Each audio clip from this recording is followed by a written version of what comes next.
నమస్తే, నేను సిరి. ఇక వైసీపీ పార్టీ కథ ఏందో, జగన్మోహన్ రెడ్డి గారి కథ ఏందో నాకైతే అర్థమైతలేదు. కానీ ఇప్పటికే 11 మంది ఎమ్మెల్యేలతోని పార్టీ అట ఇట అన్నట్టున్న సందర్భంలో అయితే ఇక ఆ పార్టీలో ఉన్న కొంతమంది కీలక నేతలు కూడా స్వామి నీకు దండం జగన్మోహన్ రెడ్డి అని చెప్పేసి వాళ్ళు కూడా పక్క పార్టీల చూపులు అంటే పక్క పార్టీలకు పోయే ఆలోచనలు ఉన్నట్టు తెలుస్తుంది. ఇక జగన్మోహన్ రెడ్డికి అయితే అత్యంత సన్నిహితుడు అని చెప్పుకునే బాలినేని శ్రీనివాస్ కూడా అంటే ప్రకాశంలో ఏదైతే ఉందో ఆయన చాలా కీలక నేత ప్రకాశం జిల్లా డిస్టిక్ నుంచి. సో ఇప్పుడు ఆయన కూడా ఇక బీజేపీయో జనసేనో అన్నట్టు అంటే ఆయన పరిస్థితి అసలు ఏంది మరి? జగన్మోహన్ రెడ్డి ఉన్నోళ్ళనైనా పట్టుకొని ఉంటాడా, లేకపోతే నాకు వీళ్ళు ఎవరు అవసరం లేదు నా నేను చూసుకుంటా అని మరి లండనే పోతాడా ఏందనేది మనకి వివరించడానికి మనతో పాటు ఉన్నారు ప్రముఖ సీనియర్ జర్నలిస్ట్ దుర్గా కుమార్ గారు. నమస్కారం సార్. నమస్కారం మా సిరి, మన వీక్షకులు కూడా నమస్కారం. సో ఇప్పుడు చూస్తున్నట్టయితే జగన్మోహన్ రెడ్డి గారు వైసీపీ పార్టీ 11 మంది ఎమ్మెల్యేలు, ఈ 11 మంది ఎమ్మెల్యేలు ఇప్పుడు అప్పుడు అన్నట్టు ఉంది ఆ పార్టీ పరిస్థితి. ఇక కొంతమంది కీలక నేతలు కూడా వాళ్ళు కూడా డిసైడ్ చేసుకొని కొంతమంది రాజీనామాలు చేసిండ్రు, కొంతమంది అయితే ఇప్పుడు మళ్ళీ డెసిషన్ తీసుకుంటున్నారు. నీకు దండం బాబు, నాది నేను చూసుకుంటా, నాకు రాజకీయ భవిష్యత్తు నాకు అవసరం అని చెప్పేసి ఆయన అని చెప్పేసి జనసేన బీజేపీలోకి వెళ్ళడానికి రంగం సిద్ధం చేసుకున్నట్టు మరి వార్తలు వస్తున్నాయి. అందులో బాలినేని శ్రీనివాస్ రెడ్డి పేరు అయితే మస్తు తినబడుతుంది. మరి ఏమంటారు ఇట్లా? మీరు అన్నట్టు బాలినేని శ్రీనివాసరెడ్డి ఉమ్మడి ప్రకాశం జిల్లాలో కీలక నేత కేదు. వాళ్ళకి అత్యంత ఆత్మీయుడు. రాజశేఖర రెడ్డి గారు ఉన్నప్పటి నుంచి కూడా రాజశేఖర రెడ్డి గారి కుటుంబానికి ఆత్మీయుడు, శ్రేయోభిలాషి, అంతరంగికుడు, బంధువు ఇన్నున్నాయి. మరి ఇవాళ ఆయన పరిస్థితే డోలాయమాన పరిస్థితిలో పడిపోయింది మీరు అన్నట్టు. అంటే ఇది వాళ్ళ కొత్తగా వచ్చిన పరిణామం కాదమ్మా. బాలినేని శ్రీనివాసరెడ్డి గారు రాజశేఖర రెడ్డి గారి టైంలో బాగా అత్యంత స్నేహితంగా ఉన్న జగన్మోహన్ రెడ్డి గారు వచ్చిన తర్వాత ఆయన్ని అంత దగ్గరగా ఆత్మీయంగా చూసిన పరిస్థితి కనపడలేదు. కొన్నిసార్లు ఆయనకు వ్యతిరేకంగా జిల్లాలో గత ఎన్నికలకు ముందు ఆయన ఒక భూ కబ్జాదారుడని పార్టీలోనే ఒక వర్గం వాళ్ళు దుష్ప్రచారం చేస్తూ ఆయన మీద కుట్రలు చేస్తున్న టైంలో కూడా ఆయన తనకున్న ఇబ్బందిని చెప్పుకోవటానికి స్వయంగా తాడేపల్లి ప్యాలెస్కి వచ్చిన సందర్భంలో జగన్మోహన్ రెడ్డి గారు వ్యక్తిగతంగా ఇంటర్వ్యూ ఇవ్వకుండా ఆయన బయట హాల్లో కూర్చుని ఉండగానే కబురు వెళ్తే నన్ను కాదు కలిసేది, వెళ్ళి సజ్జల నేను ఐఏఎస్ ఆఫీసర్ ఒక ఆయన ఉండేవాడు ఆయన కార్యాలయంలో, ఆయన్ని కలవమని చెప్పాడు. యాక్చువల్గా తను వచ్చిన కారణం ఏంటంటే వ్యక్తిగతంగా కలిసి చెప్పుకోవాలనేది. అంతకుముందు ఆయనకు ఆ యాక్సెస్ ఉండేది, అపాయింట్మెంట్ కూడా తీసుకోవాల్సిన అవసరం లేదు. కానీ అంత చేసేటప్పటికి ఆయన ఒకసారి షాక్ తిన్నాడు. నాకు వ్యతిరేకంగా పార్టీలో ఇట్లా జరుగుతుంటే నేను ఇంత ఆత్మీయుడు, ఒక రకంగా ఒక మేనల్లుడు లాంటి వ్యక్తే జగన్మోహన్ రెడ్డి గారు, అంతకన్నా ఎక్కువేం కాదు. ఏ టైంలో అయినా కూడా గేట్ తోసుకుని డోర్ తీసుకుని వెళ్ళగలిగే అంత స్వతంత్రం ఉంది.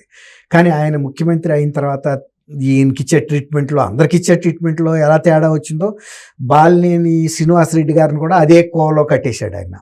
అది ఆయన కొంచెం మింగలేకపోయాడు, ఆయనకి జీర్ణించుకోవటం కష్టమైంది. అట్లా కొన్ని అవమానాలు అప్పుడు పడ్డాడు. ఆ సందర్భంలో కూడా అసలు ఆయన రాజకీయాల్లో ఉంటామా ఈ పార్టీలో ఉంటామా అనేది కూడా కొంత తర్జన భర్జనలు పడ్డాడు. ఆ సందర్భంలో ఒక సంఘటన మీకు గుర్తు చేయాలి.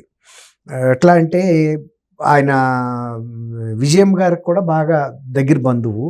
విజయం గారు వైవి సుబ్బారెడ్డి గారి వాళ్ళ మదర్కి సంబంధించి ఏదో ఆరోగ్యం బాగోపోతే పరామర్శించడానికి వెళ్ళిన సందర్భంలో ఒంగోలులోనే ఉంటాడు కాబట్టి ఈయనింటికి కూడా వెళ్ళింది.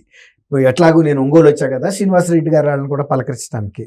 సరే శ్రీనివాసరెడ్డి గారి ఇంటికి వెళ్తే ఆయన ఆ సంఘటన, ఇప్పుడు నేను మీకు చెప్పిన సంఘటన చెప్పాడు. నన్ను ఇలా ట్రీట్ చేశాడు జగన్మోహన్ రెడ్డి, నేను చాలా బాధపడ్డాను. ఇదివరకు నాకు ఎంత ఆత్మీయంగా ఉండేవాడు, మీ కుటుంబానికి ఎంత శ్రేయోభిలాషిని, నేను మొట్టమొదట పార్టీ పెట్టగానే చేరిన వ్యక్తి, అప్పటికే ఆయన ఎమ్మెల్యేగా కూడా ఉన్నాడు.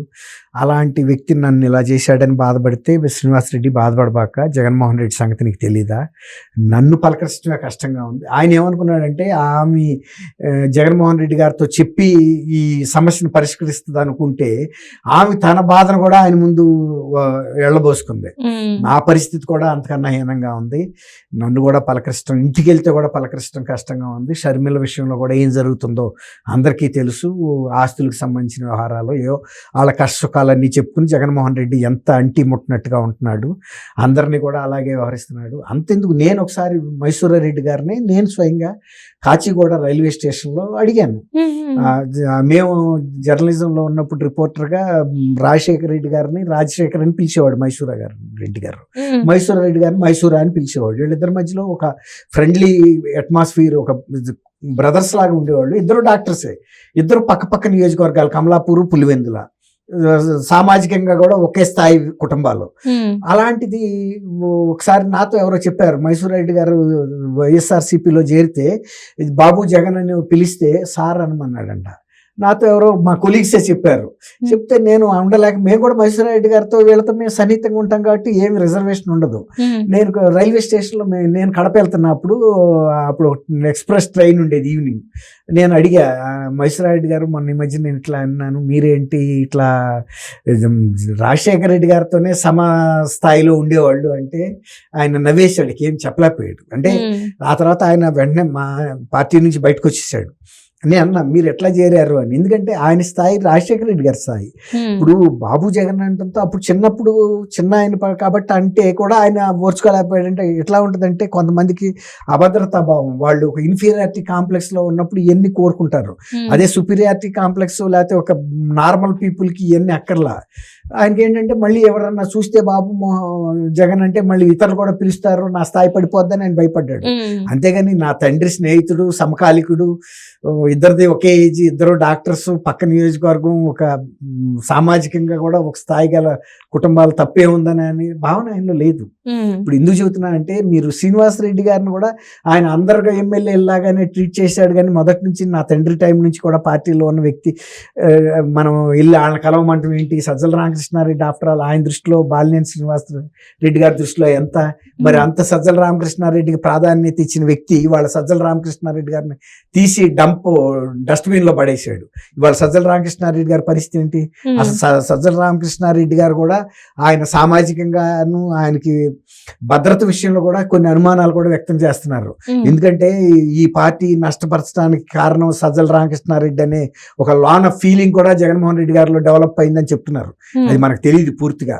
ఎందుకంటే మొన్నటిరాక ఇంత ప్రాధాన్యత ఇచ్చిన సజ్జల రామకృష్ణారెడ్డి గారిని మరి సడన్ గా తీసేశాడు అంటే, మరి ఇవాళ ఆయన కూడా ఏదో బర్మా వెళ్ళిపోతాడు, ఇక్కడ ఉండడానికి కూడా చెప్తున్నారు. మరి అక్కడ ఆయనకి ఏమన్నా వ్యాపార వ్యవహారాలు ఏమైనా ఉన్నాయో మనకు తెలియదు. ఒకప్పుడు నాకు సమకాలికుడే, కానీ ఈ మధ్యలో మనకి ఆయనతో టచ్ లో లేదు. ఆయన కూడా అధికారంలో ఉండే వాళ్ళకి దూరంగా ఉంటాను. నాకు అవసరమే ఉంది వాళ్ళతో. మంత్రులు, ముఖ్యమంత్రులే సమానంగా మనం దూరంగా ఉంటాం. మరి ఇప్పుడు చెప్తున్నారు ఆయన, ఇప్పుడు బాలినేని శ్రీనివాసరెడ్డి గారి ఇష్యూ వచ్చింది కాబట్టి చెప్తున్నా, ఇప్పుడు ఆయన కూడా దూరంగా పెడతంతో సజ్జల రామకృష్ణారెడ్డి గారు కూడా వాళ్ళ అబ్బాయిని దూరంగా పెడతంతో అసలు అబ్బాయిని ఇక్కడ లేకుండానే ఎక్కడికో తీసుకెళ్లిపోయాడని చెప్తున్నారు. ఇప్పుడు సజ్జల రామకృష్ణారెడ్డి గారు, ఇప్పుడు ఎవరికైనా రాజులకి ప్రేమ వచ్చినా కష్టం, ఆగ్రహం వచ్చినా కష్టం.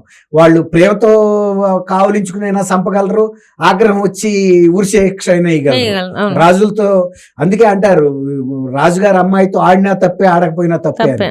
ఇప్పుడు ఇంత ప్రాముఖ్యంగా ఇన్ని చేసి అన్ని పార్టీలకి శత్రువు అయ్యి ఆయన ఇవాళ జగన్మోహన్ రెడ్డి గారు ఏమన్నా దగ్గరగా చూస్తున్నాడా, ఆయనకి ఏమైనా రక్షణ ఉంటుందా?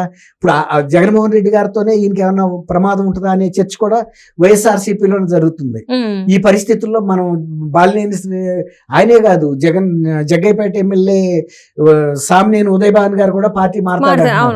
ఆయన కూడా జనసేనలోకి వెళ్ళటానికి నెగోషియేషన్ చేసుకుంటున్నాడు ఆయన అనుయాయులందరితో అని. ఇట్లా చాలా మంది వస్తారు. మీరు అన్నట్టు ఆల్రెడీ రాజ్యసభ మెంబర్స్ మోపిదేని వెంకటరమణ, వేద మస్తానరావు వీళ్ళందరూ వెళ్ళిపోయారు. తర్వాత ఎమ్మెల్సీలు వెళ్ళిపోయారు. రేపు ఎమ్మెల్యేలు కూడా ఇప్పుడు 3 నెలలు మాత్రమే అయ్యింది ఎలక్షన్ అయ్యి, ఇంకా కొద్ది రోజుల తర్వాత ఈ పార్టీ ఉండదన్నప్పుడు ఎమ్మెల్యేలు కూడా వెళ్ళిపోతారు. మీరు ఇందాక చెప్పారు ఎవరు రాజకీయ భవిష్యత్తు వాళ్ళు ఎత్తుక్కుంటున్నారు, అది సహజం. ఇప్పుడు మునిగిపోతున్న పడవలో ఎవరు ఉండమని కోరుకోరు. అంత టైటానిక్కే మునిగిపోతున్నప్పుడు సేఫ్టీ బోట్లో ఎవరికాళ్ళు వెళ్ళిపోయారో తప్పనాడు మునిగిపోయారు. అట్లా అన్నమాట.